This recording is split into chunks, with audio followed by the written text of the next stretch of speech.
My sister was born for the spotlight. I was born for the shadows of the kitchen. That was the family story, the one my father told at parties, and everyone would laugh. They would look at Chloe with her bright, loud ideas and her effortless charm, and then they would look at me, Elara, the quiet one, the one with flour under her fingernails. The joke was that Chloe would one day rule the world, and I would be the one catering her victory party. Nobody knew how close that came to being the truth. In our house, love was a resource, and it was not distributed evenly. It flowed toward Chloe like water running downhill. When she declared she wanted to be a chef, our parents beamed. They saw television shows, fame, and a glamorous future. When I said I wanted to be a baker, they sighed. They saw early mornings, hard labor, and a dusty, unprofitable hobby. We both cooked, but her cooking was art, and mine was just craft. The divide was carved into stone the year we both finished high school. Chloe had found a brochure for a prestigious culinary institute in Paris.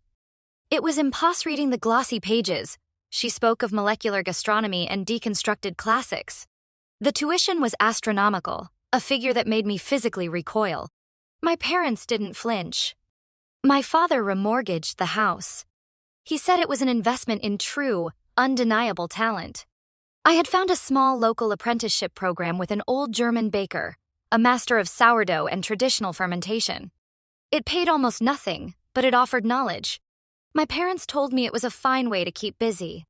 They suggested I enroll in the community college's hospitality management program at night. They needed me to be practical. Someone had to be. So Chloe went to Paris. Her life became a stream of filtered images, shimmering towers of macarons, gleaming copper pots, laughing friends under the Eiffel Tower. My life became a cycle of darkness and heat. I woke at 3 in the morning. I went to the hotel. I was not an apprentice. I was a banquet cook. I spent my days submerged in the humid clank of the hotel's basement kitchen, peeling potatoes by the 100-pound sack, stirring vat-sized pots of bland soup for conventions.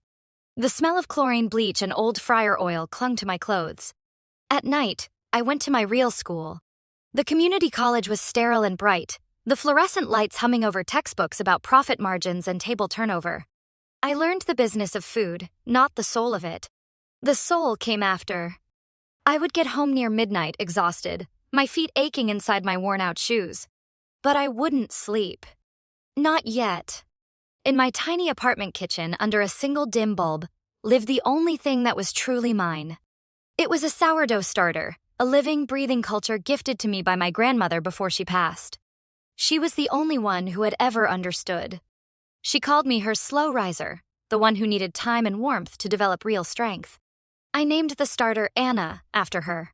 While Chloe learned to make foams and gels, I learned to listen. I learned the smell of perfect fermentation. I learned the precise moment the gluten structure was ready. I fed Anna with filtered water and expensive rye flour I could barely afford, hiding the bags from my roommate. It was my secret, my obsession, my hope. My parents called weekly. They would ask how my management classes were going. They would tell me about Chloe's latest triumph, a compliment from a famous chef, an invitation to a private tasting. I would murmur my congratulations. I never told them about the hotel. I never told them about the blisters on my hands. They wanted me to be the practical one, the one who didn't need help, the one who was fine. I was determined to not disappoint them. When Chloe returned from Paris, she was a star. She wore sharp black jackets and had a new, clipped way of speaking.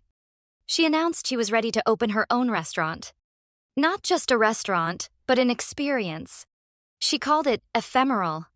It would feature 20-course tasting menus, edible smoke, and ingredients I had never heard of. My parents were ecstatic. They drained the last of their savings and took out a second loan to fund it. They hosted an investor party, and Chloe, brilliant in the spotlight, charmed everyone. I watched from the corner, holding a tray of appetizers I had made. Chloe hadn't asked me to, I just did. It was what I did. I was the helper. A few weeks later, I found a space. It was a shoebox, a forgotten storefront on a side street buried in a neighborhood people usually just drove through. The windows were grimy, the paint was peeling, but the rent was impossibly cheap. I had been saving every dollar from the hotel, every tip from the bartending job I had taken on weekends. I had just enough for the deposit and 3 months' rent. I had a plan. A bakery. A simple one. Just bread. My bread. The bread I had perfected in the lonely hours of the night. There was only one problem. I needed a real oven. A stone deck oven. Even used, they cost a fortune. I practiced the conversation in my head for a week. I went to my parents on a Sunday afternoon. Chloe was there, sketching menu ideas on a large notepad. I laid out my business plan. I showed them the numbers from my college classes. I showed them the lease. I told them I wasn't asking for a gift. I was asking for a loan. Just for the oven. The room went silent. My father put down his coffee cup. He looked at my mother, then at me. His expression was not anger. It was worse. It was pity. He said that my timing was terrible. All their capital, all their focus, was on Ephemeral. It was the big shot. He said my little bakery was a sweet idea, a lovely hobby, but it was a distraction. My mother added her voice, soft and reasonable. She said Chloe needed our full support. She said my role was to be the supportive sister, the reliable one. She said, perhaps I could bake my bread for Chloe's restaurant. My father brightened. He said it was a wonderful idea. I could contribute. I looked at Chloe. She wouldn't meet my eyes. She just kept sketching. In that moment, something inside me didn't break. It hardened. It became as cold and as solid as marble. I had spent my entire life waiting to be seen, waiting for my turn. I finally understood. There was no turn. The spotlight was not meant to be shared. I said nothing. I just nodded, collected my papers, and walked out. I did not go home. I went to a small credit union that specialized in microloans for women-owned businesses. The interest rate was predatory. I signed the papers without blinking. I bought the oven. It took every cent I had, and every cent I would earn for the next 5 years. I named my bakery Hearth. I didn't buy a sign. I couldn't afford one. I painted the name on the glass myself. I opened on a Tuesday. I had 3 things for sale: a large rustic sourdough loaf, a dark rye, and black coffee. The first day, I sold 4 loaves. The second, I sold 6. 2 blocks away, Ephemeral opened with a champagne reception and a review in the city's main paper. The reviewer praised Chloe's daring. My parents framed the article. I worked. I woke at 2. I baked. I scrubbed the floors. I fell into bed at 10. I was not a person. I was a machine fueled by debt and flour. I was invisible, and for the first time in my life, I found that I preferred it. A month passed. Then 2. One day, a man in a chef's coat came in. He bought one of the sourdough loaves. He sniffed it, tore off a piece, and chewed it slowly, his eyes closed. He left without a word. The next day, he was back. He bought my entire inventory. He introduced himself. He was the executive chef at the city's most famous restaurant. He said he hadn't tasted bread like this since he was a child in rural France. He asked if I would be his exclusive supplier. I politely declined. I told him I sold my bread to the people who lined up for it. He must have told his friends. The line started the next day. At first, it was just a few people before I opened. Then it was 10. Within 6 months, the line for my bread stretched around the block. People brought thermoses and folding chairs. They waited in the rain. I would sell out by 7 a.m. I hired a girl to run the counter. I kept baking. I heard whispers about Ephemeral. The brilliant reviews were followed by confused ones. The novelty wore off. The prices were too high. The edible smoke tasted like ash. Chloe was brilliant, a true artist, but she was not a businesswoman. My parents poured more money in. They looked stressed. They stopped asking me to come for Sunday dinner. I was too busy anyway. One cold January evening, I was cleaning the bakery when an email arrived. It was from a name I didn't recognize, a foundation in Copenhagen. The subject line read, Nomination: the World's Table Prize. I assumed it was spam and deleted it. A week later, a thick cream envelope arrived by courier. It had a wax seal. Inside, a letter informed me that Hearth had been anonymously nominated and subsequently judged for the Artisan's Gold Medal, one of the most prestigious and secretive awards in the culinary world. The judges had visited my bakery 3 times disguised as customers. I had won. I was invited to the gala in Copenhagen to accept the award. The foundation would cover all expenses. I stared at the letter. I read it 10 times. The world outside my small flour-dusted window seemed to recede. I sat on a sack of flour and felt the first tremor of something I had not allowed myself to feel in years. It was not joy. It was vindication. Copenhagen was a fairy tale city, cold and beautiful. The gala was held in a hall that looked like a palace. The air was thick with famous names, chefs I had only ever read about, critics who could make or break a career with a single sentence. I was in a simple black dress I'd bought from a consignment shop, the only one I owned. I felt like an imposter. They announced my category. They spoke of a renaissance of ancient techniques, of the nobility of craft, of a baker in a tiny unsigned shop who was redefining the very meaning of bread. When they called my name, Elara Vance, I did not move. The woman next to me, a famous restaurateur from New York, gently pushed my arm. She told me to go. I walked to the stage. The lights were blinding. The metal was heavy, solid gold and cool to the touch. I stepped up to the microphone. I saw hundreds of faces, all looking at me. At me. I hadn't prepared a speech. I just spoke. I told them my bread was not my invention. I told them it was a legacy. I told them about my grandmother, Anna, who believed that strength took time, that the best things in life could not be rushed.